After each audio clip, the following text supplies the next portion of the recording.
Frog Prince. One fine evening, a young princess put on her bonnet and clogs and went out to take a walk by herself in a wood.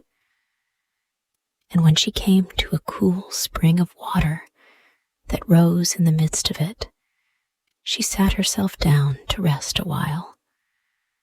Now she had a golden ball in her hand, which was her favorite plaything, and she was always tossing it up into the air and catching it again as it fell. After a time, she threw it up so high that she missed catching it as it fell, and the ball bounded away and rolled along upon the ground, till at last it fell down into the spring. The princess looked into the spring after her ball, but it was very deep, so deep that she could not see the bottom of it. Then she began to bewail her loss, and said, "Alas, if I could only get my ball again, I would give all my fine clothes and jewels and everything that I have in the world." Whilst she was speaking, a frog put its head out of the water and said, "Princess, why do you weep so bitterly?" "Alas," said she, "what can you do for me, you nasty frog? My golden ball has fallen into the spring." The frog said, "I want not your pearls and jewels and fine clothes. But if you will love me and let me live with you and eat from off your golden plate and sleep upon your bed, I will bring you your ball again." "What nonsense," thought the princess. "This silly frog is talking. He can never even get out of the spring to visit me, though he may be able to get my ball for me, and therefore I will tell him he shall have what he asks." So she said to the frog, "Well, if you will bring me my ball, I will do all you ask." Then the frog put his head down and dived deep under the water, and after a little while he came up again with the ball in his mouth and threw it on the edge of the spring. As soon as the young princess saw her ball, she ran to pick it up, and she was so overjoyed to have it in her hand again that she never thought of the frog, but ran home with it as fast as she could. The frog called after her, "Stay, princess, and take me with you, as you said." But she did not stop to hear a word. The next day, just as the princess had sat down to dinner, she heard a strange noise, tap, tap, plash, plash, as if something was coming up the marble staircase.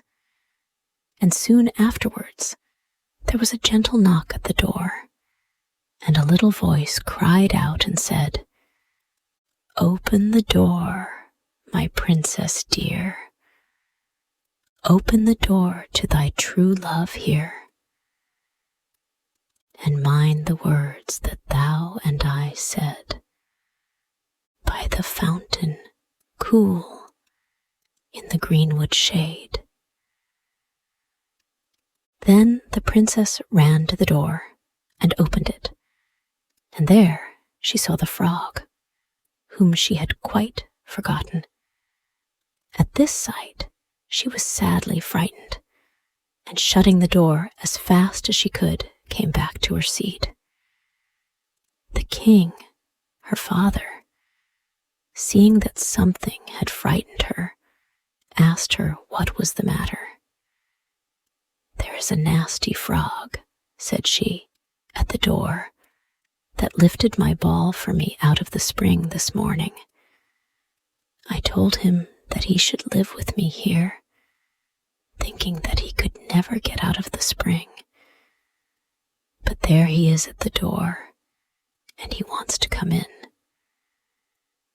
While she was speaking, the frog knocked again at the door and said, "Open the door, my princess dear.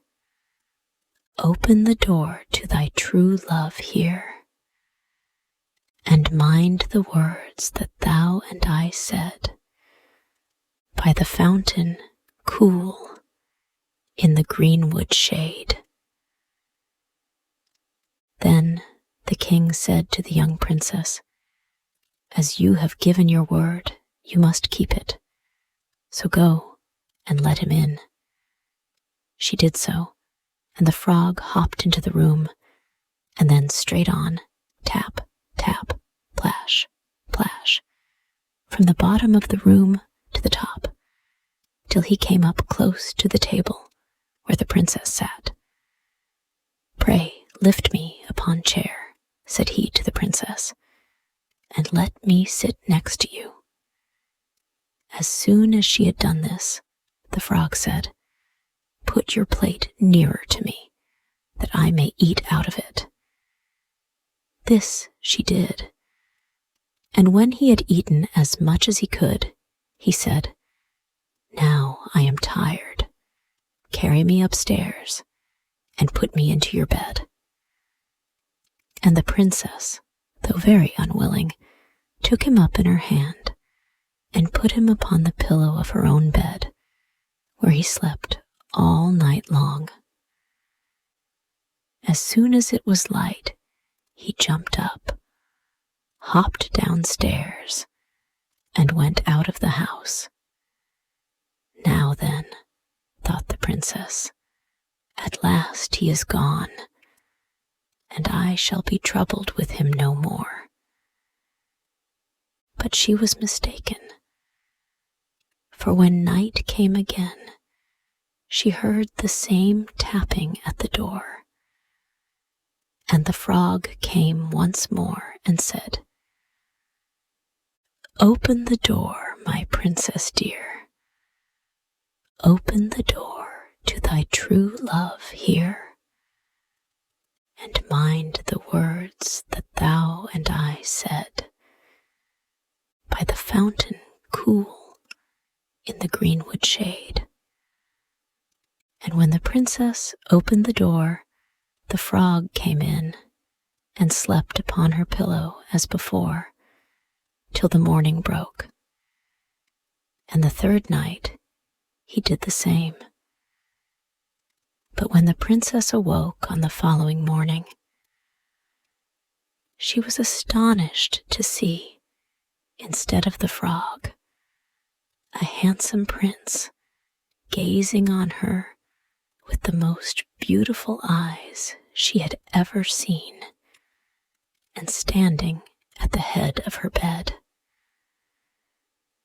He told her that he had been enchanted by a spiteful fairy who had changed him into a frog, and that he had been fated so to abide till some princess should take him out of the spring, and let him eat from her plate and sleep upon her bed for 3 nights.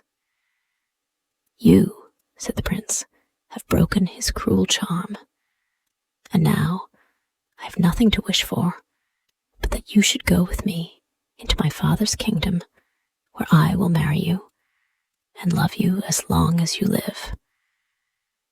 The young princess, you may be sure, was not long in saying yes to all this, and as they spoke, a gay coach drove up, with 8 beautiful horses, decked with plumes of feathers and a golden harness. And behind the coach rode the prince's servant, faithful Heinrich, who had bewailed the misfortunes of his dear master during his enchantment so long and so bitterly that his heart had well nigh burst. They then took leave of the king and got into the coach with 8 horses, and all set out full of joy and merriment for the prince's kingdom, which they reached safely. And there they lived happily a great many years.